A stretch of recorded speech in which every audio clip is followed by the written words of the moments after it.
خوش اومدید.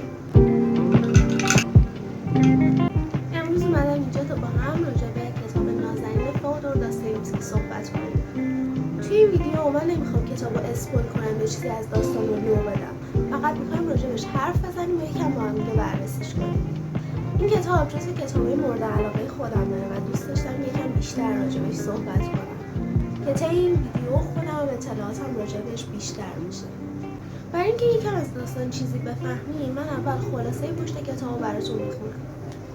نازنین در کنار شب‌های روشن ستوده‌ترین و پخته‌ترین رمانک داستایوفسکی به شمار می‌رود. شاهکاری که به قول سوزان سونتاگ همچون هر هنر والایی خود را در قامت یک راز جلوه‌گر می‌سازد. راوی غیرقابل اعتماد این شاهکار کوچک را با راویان یادداشت‌های زیرزمینی، جنایت و مکافات و ابله مقایسه می‌کنند. راویانی عاصی و سرگشته و در اینجا حق به جانب خود چیده. داستان از زبان امانت فروشی روایت می شود که به یکی از مشتریان همیشگی مغازه‌اش دل می‌بازد و با او ازدواج می‌کند. دخترکی 16 ساله، جوان و سرشار از شور زندگی. چندی نمی‌گذرد که جداسری‌ها آغاز می‌شود و مرد به رابطه عروس جوان با همقطار سابقش مظنون می‌شود. نازنین به قول خود نویسنده داستان شگفتی است. درباره حیطه‌های تفسیر و تقصیر، نخوت و نجابت، فراپکنی و نفی فردیت دیگری. حکایتی که مرجع تفاسیر روانشناختی و اقتباس‌های سینمایی فراوان قرار گرفته است.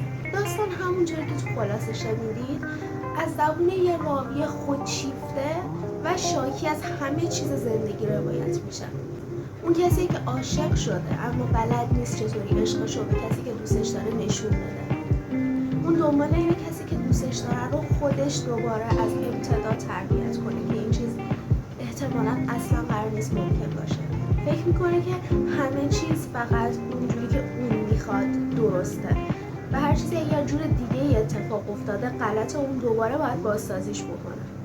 اون قطعا موفق به این کار نمیشه و با این کاراش فقط کسی که دوستش داره رو اذیت میکنه. خودشیفته بودن راوی داستان به وضوح توی داستان مشخصه. اینکه فکر میکنه همه به خاطر اون زندگی میکنن و باید روی همه سلطه داشته باشه و همه رو تو دست خودش بگیره.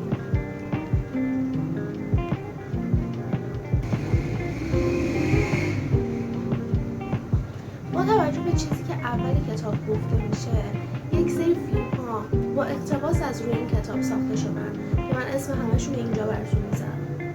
و فیلم ایرانی که با اقتباس از این کتاب ساخته شده فیلم سایه‌های موازی هستش که من خودم ندیدم اما به شخص عاشق اینم که فیلمایی که از روی کتاب‌های مورد علاقه‌ام ساخته شدن رو ببینم. مثلا همین الان دارم کتاب سومشون رو میخونم که سریالش در حال پخشه که بعد از خوندنش حتما سریالش رو ببینم.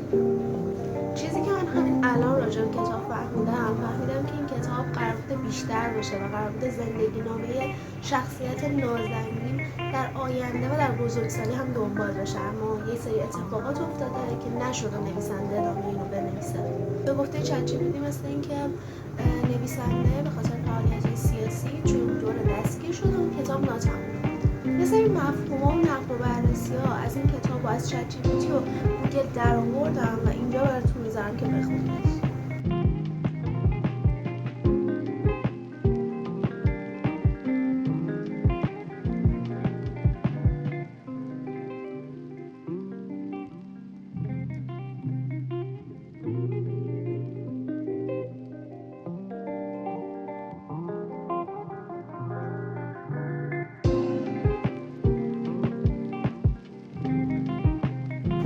این کتاب 95 صفحه‌ای کوتاهه که در عین حال کوتاه بودنش بسیار نکات زیادی رو قرار به آموزش بده.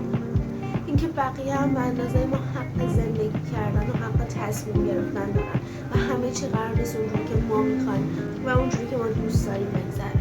و اگه بخوایم تلاش بکنیم که این قانون رو عوض کنیم یا بخوایم روی یه سری چیزایی که دست ما نیست سلطه داشته باشیم، مثلا رفتار کردن یا سبک زندگی آدمای دیگه، احتمالاً همه چیز قرار به هم بریزه و هیچ چیز قرار نیست اونجوری بشه که تو ذهن ماست. و شخصیت اصلی این داستان نمونه بارز کسی که مسئولیت هیچ چیزی رو نمیپذیره. که خودش مطمئن بود از اینکه مسبب اتفاق به اون وحشتناکی شده بود، اونم برای کسی که دوستش داشت، اما باز نمیپذیرفت که این اتفاق تماما تقصیر خودشه و مقصر اصلی این اتفاق 100% خودشه. دنبال این میگشت که تقصیر رو گردن کسای دیگه بندازه یا بگه که تصمیم خودش بود که این کار رو انجام داد. یک چیزی راجع به داستان‌های کوتاه داستایوفسکی که من خوندم، مثل شب‌های روشن، یک اتفاق مسخره، نازنین یا اینجور داستانا، اینه که ما نباید توی این داستانا دنبال اتفاق باشیم که خیلی سورپرایزمون بکنه. ما قراره طی روند توضیح و توصیف یک اتفاق یک چیزایی یاد بگیریم. اینکه اول اتفاق مهم افتاده رو به ما توضیح میده و بعد شروع میکنه از دیتیل های اون اتفاق بر ما تعریف میکنه که کتاب مرگ ایوان نیتشه تولستوی هم دقیقا همین روند رو پیش میگیره. من خیلی این جزئی نگر بودن و توضیح دادن جزئیات رو توی داستایوفسکی و توی قلمش دوست دارم. به خاطر همین معمولا اینجور کتاب رو خیلی میپسندم. کاری که من همیشه بعد از خوندن ادبیات یا کتابای کلاسیک سنگین انجام میدم اینه که حتما میرم راجعشون سرچ میکنم و نقدش رو میخونم. اگه توی گوگل سرچ میکنید که نقد فلان کتاب، یک سری سایت ها براتون باز میکنه که اگه برید توشون جستجو کنید و بگردید خیلی نکات جالبی راجع به کتابا دستگیرتون میشه.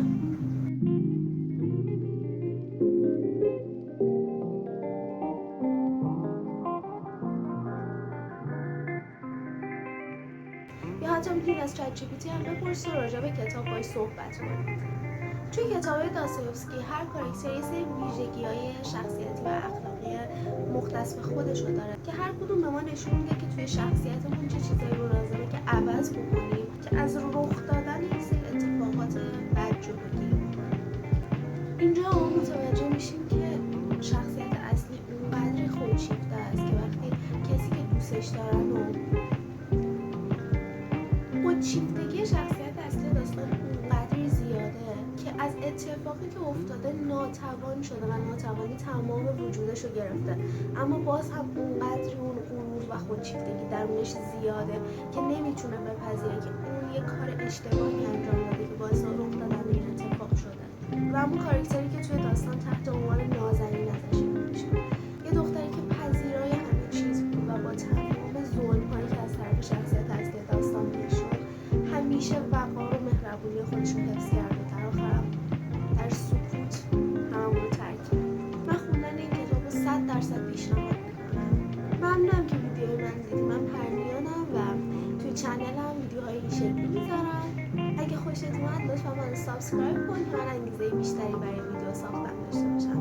ممنونم که تا اینجای ویدیو رو نگاه کردی. برای نگاه قشنگت ارزش قائلم و توی ویدیوی بعدی منتظر میمونم. فعلا